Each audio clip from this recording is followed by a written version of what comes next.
Sorry, I had to do that. It's thinner. It's a thinner, medium thin setting. And again, on an Atlas on the Dream Machine, that's going to be an 8-ish. And I just have to say ish because it is amazing how different the machines are. It's so hard to give you too much. It's so hard to say exactly, but thinner than translucent was good. What's that? It was thinner than translucent, so that's good. You're saying this is rolled out thinner than translucent. No. This is thicker than what we did. Thicker than. So it's like, Yeah. a medium setting? What's that? It's like a medium setting? Pretty thin. Medium thin. Okay, but not as thin as the color. No, Okay. not as thin as this one. No.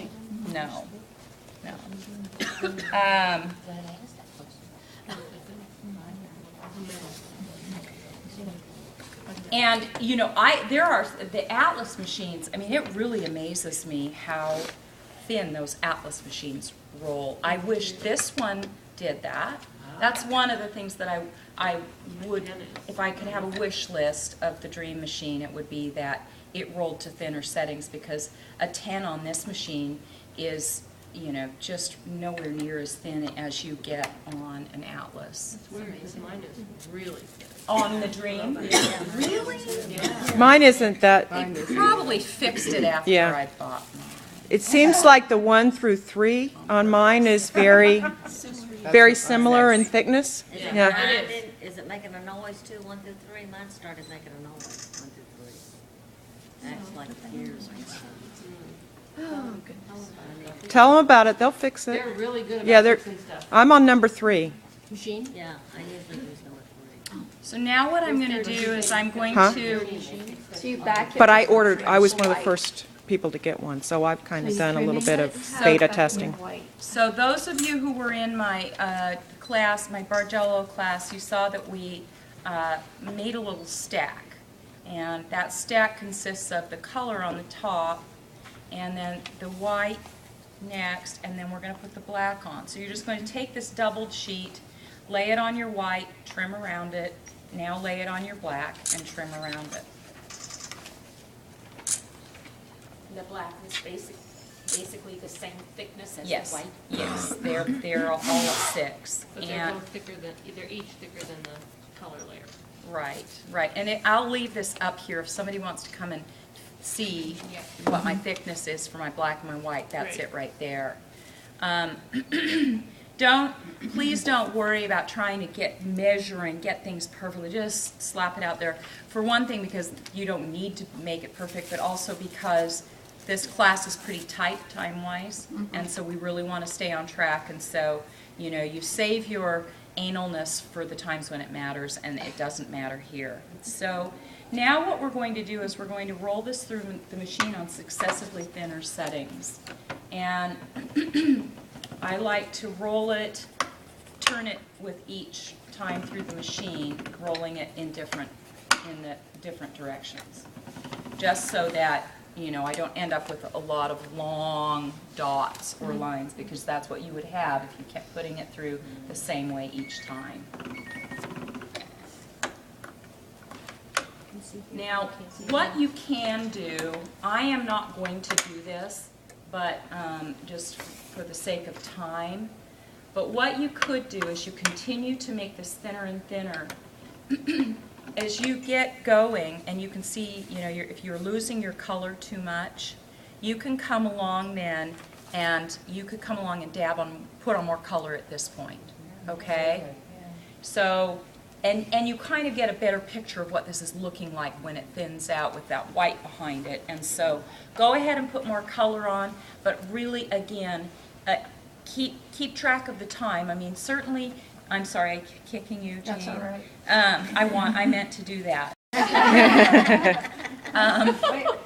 Yeah, of course I didn't mean to kick you. I know. Like Jeff Dever's. Oh, yeah. Yes, thank you. So, if you decided you wanted to spend your time here in class today really getting this sheet perfected, then by all means, you go for it and spend the time knowing that you're not going to get very far down the road making this. But if you really want to make some progress, you kind of need to work quickly with the sheet. So you could go ahead and dab some more color on and then just dry it with a blow dryer in the back, okay? So at this point, oh, no, we're not done. Oh, sorry. Bless you. Sorry, I meant when you're at that point. Sorry, that Sounded was, like a dismissal. it did. So I are know, we- that was my fault. We're taking it back to about a 4x4 square? We're going to be rolling this much thinner. Okay. And, but because I have enough clay here to make easily more than one brooch, I'm going to go ahead and cut it off and set some aside and save it for later, because, and then I can roll it thinner and use it later.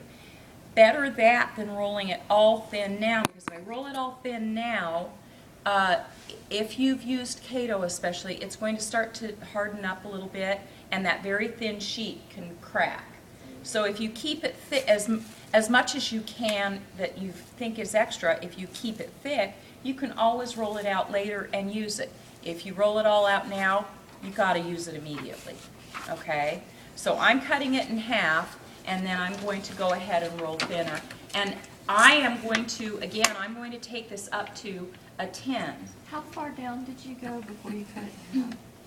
Oh, Medium thick? medium, again, Medium probably thin? about that number Medium thick. 6, Number yeah, 6, okay. yeah. Okay, thank you. 6 was the thick setting. The thick was the medium thin setting. I know, yeah, sorry. That was the 6 on your machine? This was about a 6. On yours, About, okay. So right, that's a right. medium. I'm sorry, on an Alice. This is actually I more like agree. a 6. Oh, you do? Oh, that's right, Yeah. you do, I forgot. She's the dreamer. She's the dreamer. She and I are dreamers. So when you go to roll your sheet out very thin, I would like you to, if you want to come up, and again, you can test yours against mine and see how thin I rolled mine. Please be careful not to roll it too thin, because it's easy to do that. And some of these machines, again, like I said, it's amazing how thin some of these atlases roll. So, you know, keep track. Don't just keep rolling and find out it's so thin that you can't work with it. So that's what I'm going to do there with mine. May I ask a question about that? Surely. I sometimes get it so thin that it waves. Right. That's too thin, right? It depends. If it waved so much that it caused your clay to tear, or Yeah, double up on itself. double up, Yeah. or distorted it so Yes, that yes. those little thin layers of black and white got kind of ruffled, Right. then that's a problem. But if it's something you can Got it. Thanks. iron out, Okay. no problem. Thanks. Okay, now I asked you all to bring another color, a second color of clay, or a color of clay that would be a nice contrast.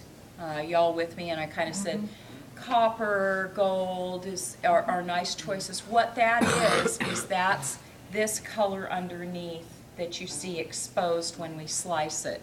So on this one here I used gold, and on this one I used green, and that's what you'll also be putting on your backing.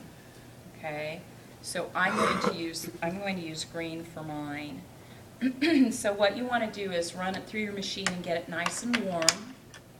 And I tell you in your handout here that if you were to cut out about a 2 by 2 inch square, that's about the right size that you're going to need. What we're going to do with this, I'm going to get it nice and warm, and then roll it. We want to roll it into a ball, okay? And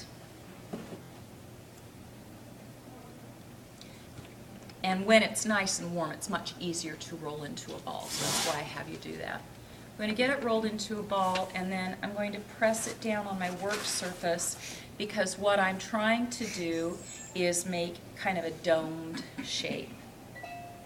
And the larger that you do this piece, that determines how big your pendant or your brooch is going to be.